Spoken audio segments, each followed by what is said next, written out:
In 1503, Agnolo Bronzino was born in Florence under the name Agnolo di Cosimo. With a natural talent for the arts, Bronzino started working for Pontormo at like age 16. During this time, he likely got his nickname Bronzino, the name that we know him for today, as reference for his kind of Tyler Pipkin-esque hair. While working under Pontormo, he developed the Mannerist style from him. We all know what Mannerism is. I'm not going to talk about it. But these two artists would remain great friends for like their entire lives. These two were like Batman and Robin, Anakin and Obi-Wan. Think of any iconic duo. That's Bronzino and Pontormo. They worked on so many different things together. They worked on cathedrals, basilicas. They worked on individual pieces together. Even separate pieces. You can still find influences from each other, not just like, oh, they're both Manoist. No, if you look at Pontormo's Joseph in Egypt, you can see Bronzino sitting on the steps as a child. But anyways, these two were like inseparable until Pontormo died. Giorgi Vasari even quoted it as saying this: "So great were the patience and lovingness of Bronzino towards Pontormo, that Pontormo was forced always to look kindly upon him, and to love him as a son." But as master and apprentice always goes, eventually the apprentice has to move on, and that happened in 1530 when Bronzino was summoned by the Duke and Duchess of Urbino to decorate the Villa Imperial at Pesaro. While working for the Duke and Duchess, they came to him and asked if he would create a portrait of the Duke's son, Guidobaldo della Rovera. I think I said that right. Prior to the portrait being finished in 1528, Guidobaldo was having some issues with his mom and dad, the Duke and Duchess of Urbino, because they had arranged a marriage for him with a 9-year-old girl. Guidobaldo, being 18, really did not want to go through with this marriage.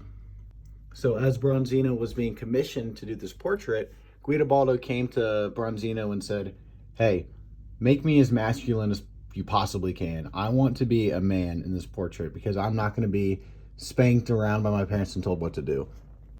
And at the time, there was a very popular book going around called the Book of the Courtier. At this time, the Book of the Courtier was wildly popular amongst the high class, especially Bronzino. It basically outlined what it meant to be a man. He had to do this, do this activity, wear this, fight with this. This is how you be a man. So we can see these influences in the portrait. Everything from his very manly military armor, his very manly sword, and his very manly hunting dog. But what's really important here is the portrait and the painting itself. How Bronzino did this is something we are going to see for the rest of his life. This is a style he's going to return to and build upon. Eventually we will see the brighter colors that are associated with Mannerism, but the very fine details in the armor, the sword, his face. Speaking of the face, that very stone cold kind of look, that's going to be something that we're going to see more of. But this is the style that Bronzino will keep. He's going to build on it, but this is Bronzino. 9 years later, Bronzino would get his first commission by the Medici family. He was going to be one of several artists decorating the wedding between Cosimo I de' Medici and Eleonora de Toledo. Cosimo and Eleonora quickly noticed how talented Bronzino was, especially when compared to the other artists. He stood out. So they made him the official court painter of the family. And for the next decade, as Bronzino would continue to be commissioned by this family, with each work he finished, he became more and more famous among the Florentine painters. By the 1540s, he would be considered one of the premier painters of Florence, right up there with Pontormo, his mentor.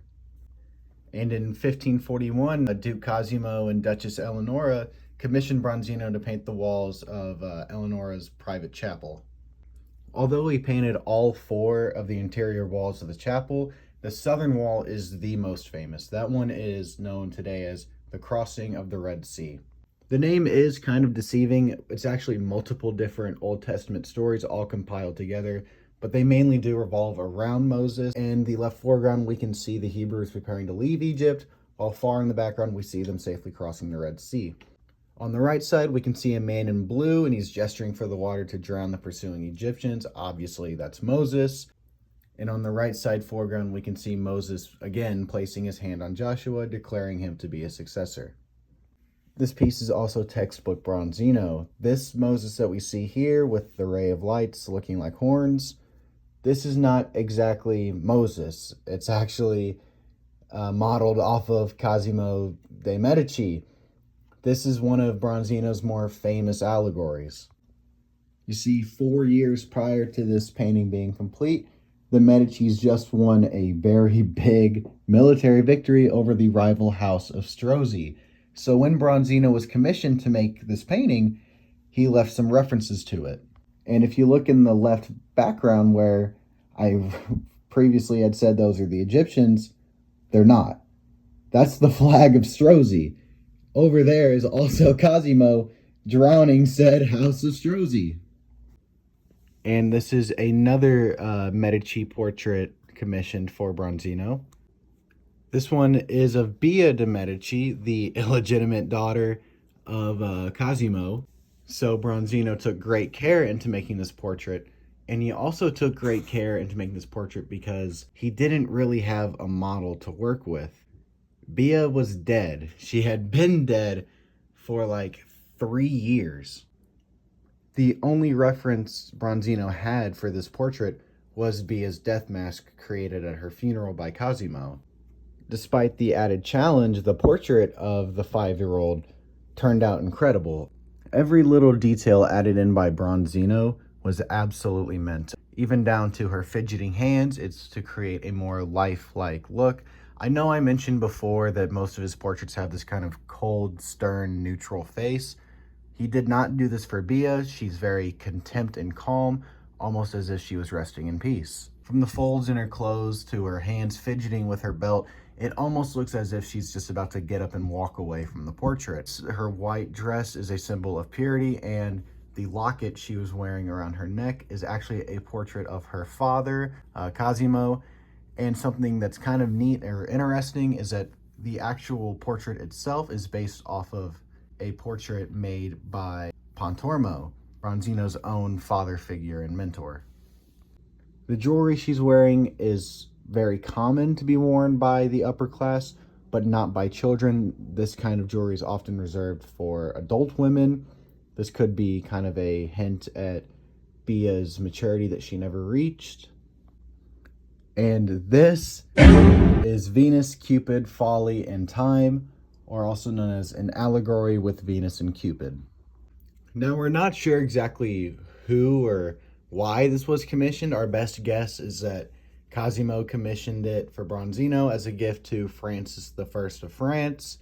However, some sources say there are no records at all or any copies of this piece being found in Francis's collection, which he had a very large collection of paintings, especially those of more erotic scenes like this. In fact, not a lot is really known about this painting. In fact, the allegories in this painting are so good, we don't even remember what the allegories are even for. Not every art historian has been able to clearly identify or agree with each other on who's who, but for the most part, we believe this woman who is contorted and bent in kind of a snake-like posture, which we see a lot of this in Mannerism and Bronzino. We believe this is Venus, the small baby man that she's being fondled and kissed by, we presume to be Cupid, but that's kind of weird because Cupid is Venus's son. But despite the incest, that's still the two most commonly agreed on figures is Venus and Cupid. Hence, one of the names being allegory with Venus and Cupid.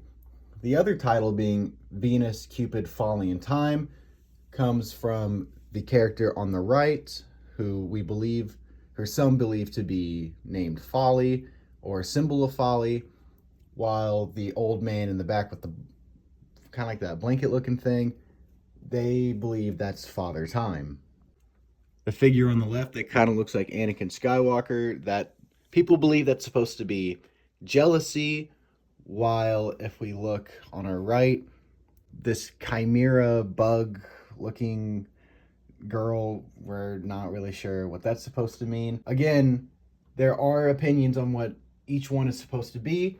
For the chimera, a lot of people interpret that and the rest of the painting to be a kind of allegory towards pleasure and fraud. Pleasure hinting from Cupid, Venus being locked in a kiss, and the fraud being the fact that when there's a chimera there, who's a symbol of fraud, and that Venus and Cupid are actively stealing from each other. Another hint towards pleasure and fraud would be the two masks sitting on the bottom right. It's kind of like a hint towards comedy and grief kind of mask symbols that are often found in theater. Another interpretation is that of love and desire, but the love and desire more focuses on Father Time and Oblivion, who are fighting over the fate of their incestuous, taboo love, I guess. Not only is this Bronzino's arguably most famous and well-known painting, it's also, without a doubt, his most complex. As for mannerism goes, this painting is a treasure trove. It has the very bright coloring, the dramatic poses, the elongated limbs, very Bronzino, very mannerist, very allegorical, and very disturbing. I love it. It's awesome. And in 1553, Bronzino completed this. This is Portrait of a Dwarf Morgante. This is a two-sided painting. It showcases Duke Cosimo's most favorite dwarf, Nano Morgante. In the 16th century, it was very common for courts to have entertainers such as jesters, and a lot of the times these would be dwarves or little people, whatever floats your boat. Sadly, these entertainers would be often the victims of physical abuse just for the sake of laughs, Morgante included. And again, even though it was common for courts to have little people as entertainers, it was rare for them to be given their own portrait.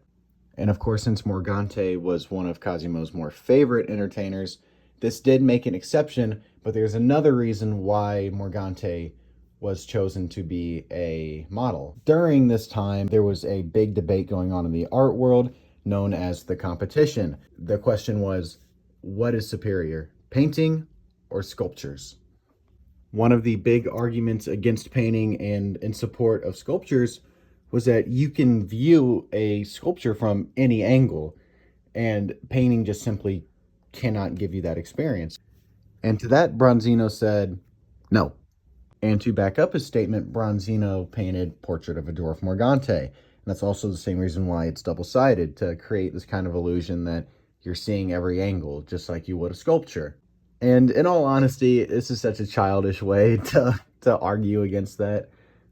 Like, you can't just draw the backside of the painting and pretend like that's just as good of a sculpture. But anyways, now I'm sucked up into the competition. And the same reason that Bronzino decided to paint Morgante as a nude is the same reason that Bronzino made this portrait in the first place. Defend painting when compared to sculptures. There's also some other details to still fit in with Cosimo's view of Morgante, such as putting him in a mockingly heroic pose and having him set out to hunt smaller birds with a weapon that's used for bigger birds. An interesting note about this painting is that 200 years later, in the 18th century, this painting was painted over almost entirely. People at the time thought that Morgante's nudity was just completely unacceptable for a little person, and instead thought it would be more appropriate to have him be a Greek god. Ah, it's Bacchus, the Roman god. Thankfully, these changes were reverted in 2010. Bronzino would continue to work for the Medici family and dedicate his life to art until his death in 1572. Unfortunately, Bronzino was more or less forgotten about after his death.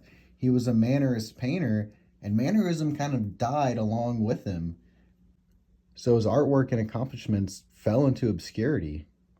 But in all seriousness, it's kind of tragic, and if it wasn't for the efforts of Craig Hugh Smith, the director of the U.S. Army Central Art Collecting Point, he probably would not have been part of this chapter. See, Lieutenant Craig Smith, he found and rescued one of Bronzino's works from the Hermann Göring estate, and he immediately fell in love with Mannerism and fell in love with Bronzino's works. He was so inspired by Bronzino and Mannerism that he wrote and wrote and wrote. And these books revived interest in Bronzino. There's now brand new studies and brand new college courses just on Bronzino that did not exist before, solely because of his efforts. All right, it's 4 a.m. I ran out of things to talk about.